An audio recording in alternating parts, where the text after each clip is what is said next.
Netanyahou a eu raison de limoger Yoav Gallant, et le fait que le ministre de la Défense on n'a pas entendu d'une part s'opposer clairement à ces actes de rébellion militaire. Un ministre de la Défense n'a pas à se comporter comme Gallant s'est comporté. Je pense que Gallant a fait une erreur et Netanyahou avait raison de le limoger. Nous sommes en ligne avec l'ancien député Yamina Yom Tov, Khalfan Yom Tov. Bonjour Boker Tov. Boker Tov Daniel. Alors on a entendu Avi Pazner, je disais avec peut-être la voix de la raison et de l'expérience certainement face à des situations de crise comme celle-là, qui dit à Benyamin Netanyahou, il faut geler la procédure, il faut rapprocher le peuple, éviter la fracture entre les différentes composantes du peuple. Ce matin, après la démission de Yoav Gallant, on a vu ces manifestations durant toute la nuit et à travers tout le pays. Est-ce que vous pensez que Benyamin Netanyahou a bien fait de limoger Yoav Gallant de la manière dont il l'a fait, même sur le principe? Il faut séparer les choses. Il y a la question de est-ce qu'il faut oui ou non continuer le processus de législation de la loi dans la situation actuelle qui est chaotique au niveau de ce qui se passe dans la rue. Et là, je pense que oui, il faut arrêter la législation. Et il y a le comportement par rapport à Yoav Gallant. Moi, je suis de ceux qui pensent que à ce niveau-là, Netanyahou a eu raison de limoger Yoav Gallant. Pourtant, Dieu sait si je sais être critique envers Netanyahou, et j'ai été moi-même très critiqué par le passé car j'ai eu des mots durs envers Netanyahou sur des décisions qu'il a prises tout au long de sa carrière. Mais là, je crois avec un œil un peu plus avisé peut-être et pas sous le coup, j'ai envie de dire, de l'émotion. Je pense que un ministre de la Défense qui a au sein donc des forces de défense, au sein de son armée, des personnes, des hauts gradés, des pilotes de chasse qui menacent de ne pas se présenter à leur réserve ou à leur fonction militaire pour cause d'un désaccord avec une politique d'un gouvernement, c'est quelque chose de très dangereux dans un pays. Et le fait que le ministre de la Défense on n'a pas entendu d'une part s'opposer clairement à ces actes de rébellion militaire, et d'autre part a même fait une conférence de presse alors que le Premier ministre est à l'étranger pour, j'ai envie de dire, pour utiliser ces pressions internes militaires pour arrêter la législation. Je crois que sur cette décision, Netanyahou a raison. Encore une fois, il faut séparer l'émotion et ce qu'on peut penser de la loi, de la réforme, de Netanyahou, etc. Un ministre de la Défense n'a pas à se comporter comme Gallant s'est comporté. Je pense que Gallant a fait une erreur et Netanyahou avait raison de le limoger. Peut-être qu'il n'aurait pas dû faire ça de cette manière-là, Netanyahou. Il aurait peut-être dû faire une conférence de presse. Peut-être qu'il aurait dû attendre quelques jours. Je ne sais pas. Ça, c'est déjà dans la forme. Mais dans le fond, il y a, oui, je crois, du vrai dans la décision. Et je crois qu'un autre Premier ministre aurait agi comme lui, peu importe quel autre ministre, dans une décision où il faut arrêter l'hémorragie au niveau de l'armée et de la défense. On dit souvent qu'Israël n'est pas un pays qui a une armée, mais une armée qui a un pays. Ça se dit comme une boutade en Israël, mais c'est quelque chose de dangereux parce qu'un pays où en réalité ce sont les militaires ou les pilotes de chasse qui arrivent à faire, j'ai envie de dire, céder un gouvernement, c'est pas une démocratie, c'est une junte. C'est une junte militaire et on ne veut pas qu'Israël arrive à là. Donc, encore une fois, je dis ça en mettant de côté ce que l'on peut penser ou pas par rapport à la réforme. On va y arriver à l'arrêt de la poursuite de la législation. Je crois que de manière ponctuelle, la question est-ce qu'il faut oui ou non limoger un ministre de la Défense, peu importe ce qu'il est et toutes les strouillottes, comme on dit, qu'il peut avoir, un ministre de la Défense qui prend le côté, j'ai envie de dire, dégradé des militaires dans une discussion face à une décision politique. Encore une fois, on parle d'une loi concernant la commission de nomination des juges. C'est pas que les militaires ont reçu ici ce qu'on appelle une pkouda bilti choukit, un ordre illégal. On n'a pas demandé aux militaires d'aller bombarder un village de civils. Ce n'est pas le cas. Là, on parle d'une décision d'une loi qui est votée au sein de la Knesset. Et personnellement, je ne comprends pas pourquoi des militaires se mêlent d'une loi qui est votée à la Knesset. Est-ce que on peut imaginer ce qui se passe, par exemple, à l'état-major aujourd'hui, parce que les généraux, bien entendu, ne parlent pas, ils ne s'expriment pas, ils n'ont pas le droit de s'exprimer, mais est-ce que c'est possible que la situation actuelle de tension au sein de la société israélienne ait un impact, on va dire, majeur sur des menaces existentielles pour l'État d'Israël. Je pense par exemple à l'Iran. Est-ce que l'Iran peut se dire aujourd'hui nous sommes dans une constellation tellement favorable puisque les Israéliens sont en train de se disputer eux-mêmes que nous devons profiter de cette occasion et de frapper Israël lorsqu'il s'y attend le moins et lorsqu'il est le moins préparé?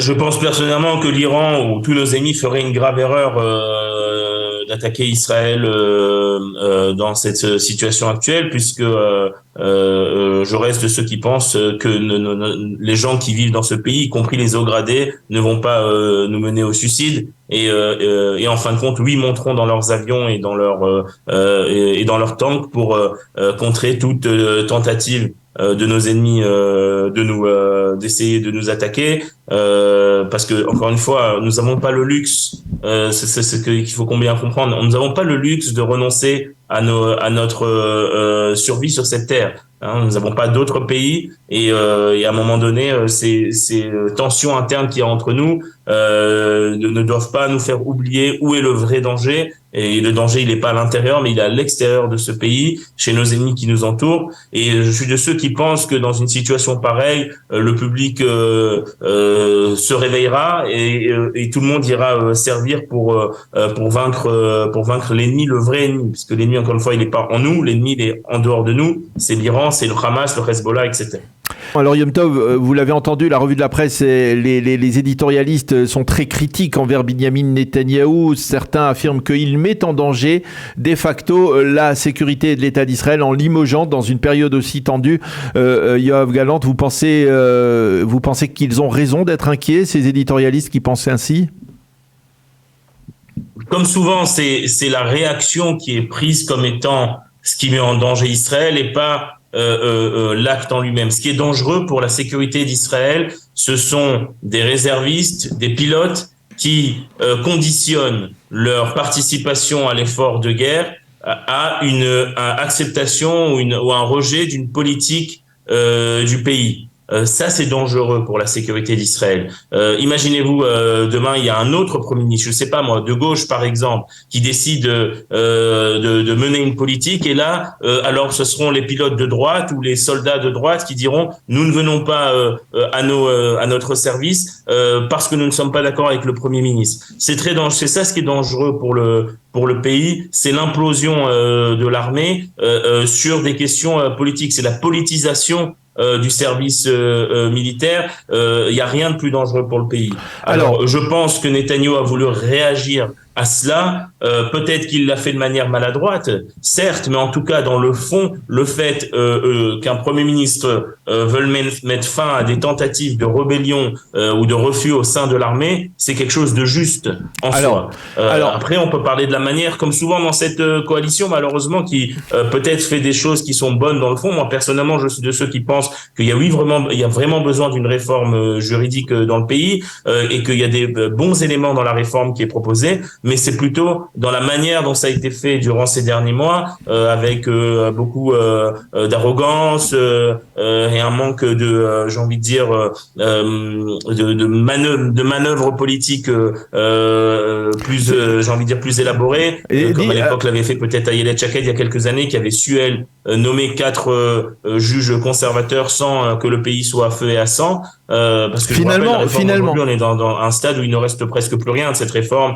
On parle seulement de la nomination de 2 juges conservateurs. Et on voit bien que les gens ne manifestent plus en lien avec la réforme. Hier soir, il y a un des chefs des manifestants, Roy Neumann, qui a été interviewé sur la 12e chaîne et a dit nous continuerons les manifestations jusqu'à ce que nous arriverons à faire tomber le gouvernement. Oui. Donc nous voyons bien que les manifestations n'ont vraiment plus le lien avec la réforme, mais c'est une révolte contre le gouvernement qui, je crois, a été maladroit ces derniers mois. Maladroit, est-ce que mais ceci étant, sur la question de l'armée, je suis de ceux et pourtant pas membre du gouvernement et loin d'être quelqu'un qui peut être qualifié de bibiste par exemple. Je suis de ceux qui pensent que c'est justifié de limoger un ministre de la Défense si celui-ci n'est pas capable à tenir tête à une rébellion militaire ou à une junte militaire qui veut, j'ai envie de dire, faire plier le gouvernement. Ça on l'a bien compris. Je voudrais peut-être avoir votre appréciation plus politique parce que finalement vous dites que le gouvernement était maladroit, mais on a l'impression finalement, ça fait les élections, c'était il y a à peine 5 mois on va dire, on a l'impression que c'était une éternité et que depuis le gouvernement, j'aurais dit pour paraphraser Abba n'a jamais raté une occasion de se tromper, de faire des erreurs. Ça a commencé par peut-être par le pouvoir trop fort accordé à des partis comme le parti sioniste religieux, le parti de Ben Gvir, et puis une formation d'un gouvernement extrêmement laborieuse et finalement on a l'impression que Binyamin Netanyahou entre nous, il n'est plus là, il n'est plus le même, il n'est plus aussi tranchant qu'il l'était avant le gouvernement Bennett-Lapid. Vous pensez que Binyamin Netanyahou, comme l'a dit tout à l'heure Avi Pazner, est mal conseillé, que des gens comme Yariv Levin ou même comme son fils Yair conseillent mal Binyamin Netanyahou?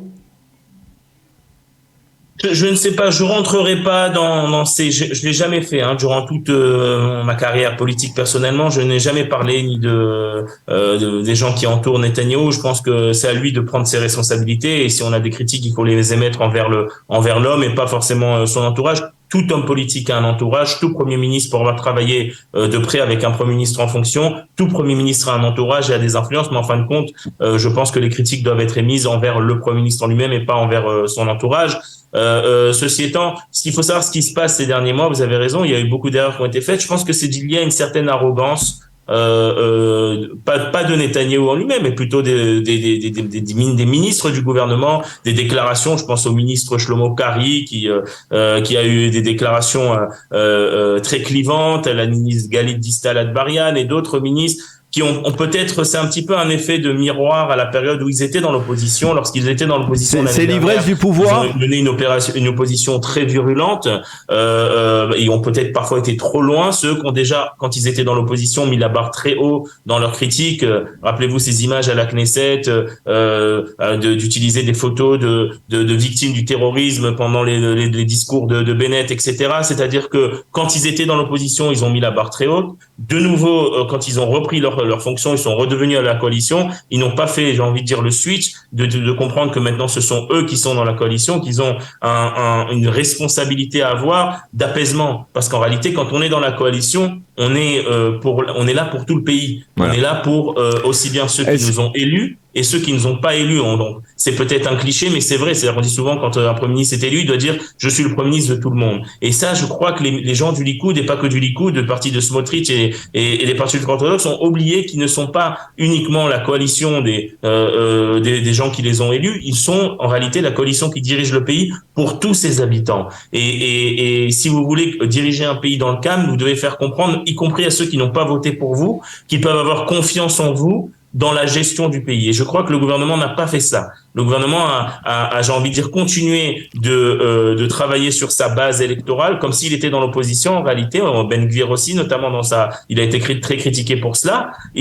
Chacun a continué de travailler sur sa base électorale et a oublié qu'en réalité, il y a aussi une autre partie dans le pays, c'est peut-être 50% ou un peu moins de 50%, qui est là, qui vit ici et qui a perdu confiance dans le gouvernement ces derniers mois. Et c'est ces gens-là qui, en réalité, sortent dans la rue et on voit bien sont prêts à aller très loin parce que ils sont animés d'une réelle peur de ne pas avoir un gouvernement qui défend leurs intérêts, qui défend leurs droits. Et c'est à cela où je crois que le gouvernement a fait cette erreur de ne pas rassurer. Encore une fois, vous avez gagné les élections. Il faut avoir, on veut dire parfois, la dignité du vainqueur. Et ne pas continuer à taper sur l'autre parti, à taper, vous savez, il y a des gens encore qui tapent sur Bennett et Shaked alors qu'ils sont plus là. J'en ai vu, y compris dans la communauté francophone. C'est-à-dire qu'il y a des gens qui n'oublient pas, vous avez gagné les élections, vous êtes au pouvoir.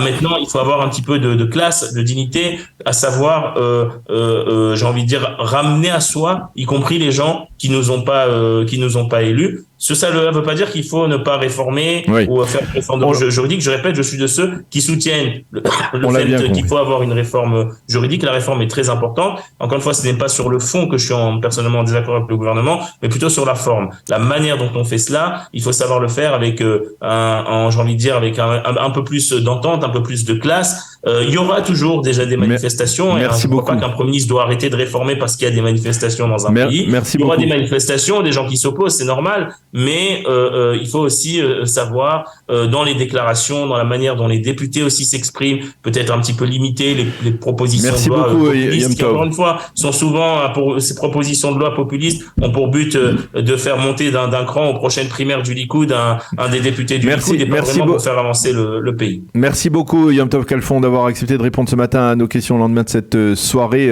particulièrement tendue dans la réalité israélienne. Merci d'avoir été avec nous. Bonne journée, à bientôt Yom Tov. Bonne journée, des bonnes nouvelles pour le pays. Voilà, des bonnes nouvelles pour le pays.